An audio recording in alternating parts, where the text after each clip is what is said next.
il y a des domaines où tu dois savoir qu'est-ce que Rabbeinu il a dit et comment c'est interprété par les Breslevers. Je te donne un exemple. Par exemple, Rabbeinu il a dit les enfants, il ne faut pas les frapper. Il ne faut jamais frapper un enfant. D'accord. Ça, c'est un dibour de Rabbeinu. Une fois, Rabbi Nathan, il est venu, il y avait il avait invité quelqu'un qui était pas un vagabond comme ça, Shabbat. Rabbi Nathan, il l'a amené chez lui.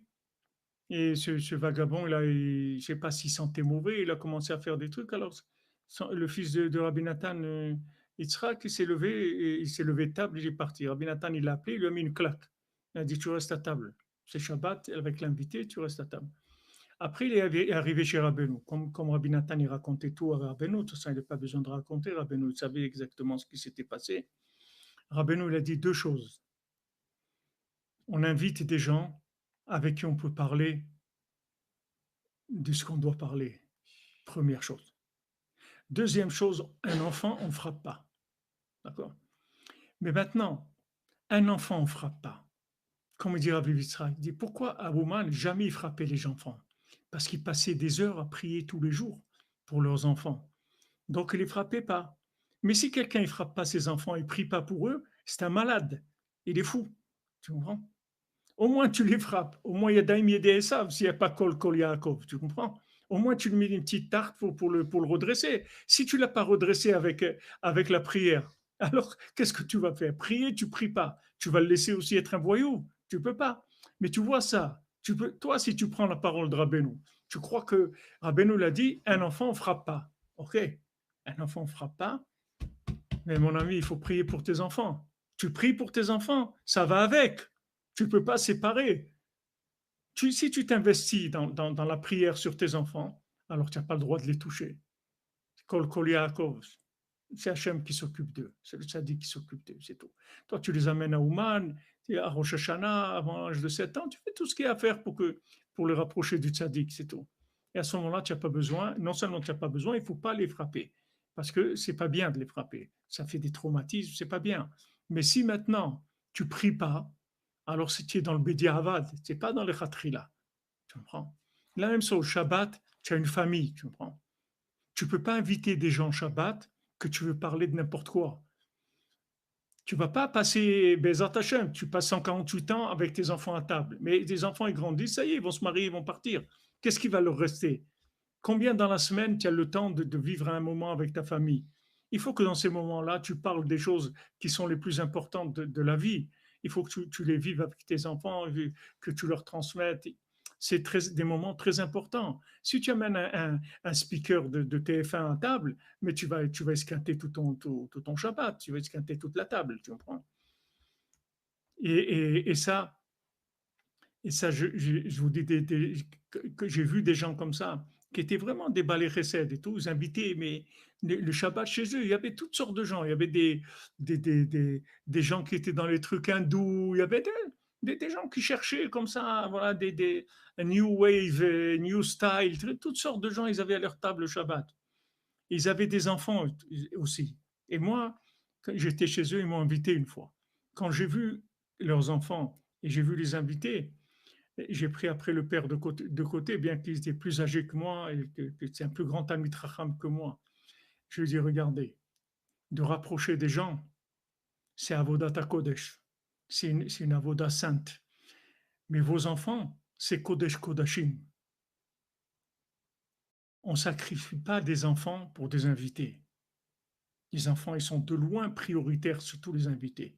Donc d'abord vos enfants, après, Bezat Hashem, vous aurez le temps de rapprocher qui vous voulez. Pour l'instant, vous devez vous occuper de vos enfants. Mais ça, si tu ne l'as pas appris de quelqu'un, tu ne vas pas inventer. Tu vas dire, mais quoi, Shabbat, maison ouverte, table ouverte, table ronde, on parle, on s'exprime, que tout le monde s'exprime, qu'au contraire, tous les avis sont... Non, non, non, il n'y a pas tous les avis. Ici, c'est quelque chose qui est contrôlé. Ici, on veut parler de Rabbeinu. Je veux que mes enfants ils entendent des paroles de Rabbeinu, des chants de Rabbeinu, et je veux que ça soit ça la matrice de leur vie, c'est tout. Et maintenant, si vous m'excusez, je suis en train de m'occuper de ça.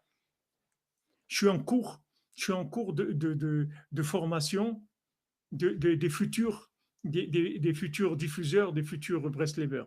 Donc là, je suis en cours de formation, je peux pas prendre des gens qui sont des gens qui connaissent pas. Je suis obligé de m'occuper de mes enfants. Donc, on verra. Ça, c'est du chimouche. Ça, il faut que tu entendes ça. Une fois que tu l'as reçu, là, tu ne peux pas inventer. Donc, si toutes ces paroles-là, elles ont besoin d'explications quand c'est des.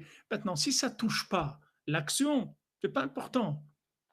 Si c'est des études que maintenant tu as confondu Zeranpin avec Hakal Tapourine et que tu as dit que celui-là il passe avant, qu'Etsfira, c'est pas grave ça.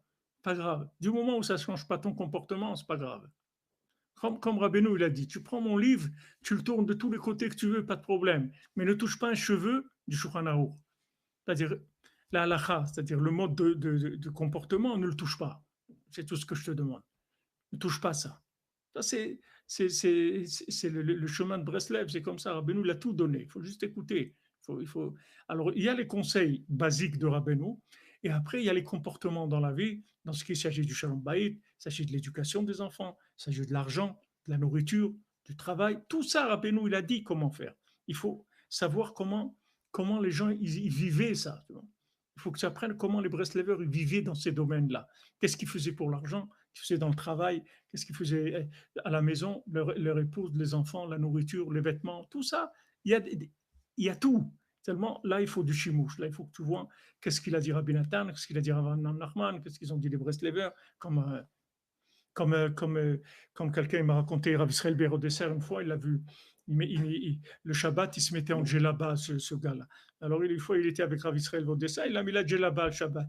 Alors, Rav Israël Bérodesser, il lui a pris, il lui a dit, il faut mettre des habits juifs. Lui, il met une djellaba, ouais, des tzadikim, ils mettaient les djellabas. Il faut mettre des habits juifs. Ok, c'est réglé. Mais s'il n'avait pas eu un jour avec Israël dessert chez lui, jamais il serait resté avec sa djellaba jusqu'à la fin des temps, tu comprends? En croyant que c'est super et tout. Il n'y a pas de chimouche, c'est-à-dire il n'a pas eu le. Mais là, il a eu le mérite qu'il y ait un Breslever de cette dimension qui est intervenu, qu'il a recadré, c'est tout.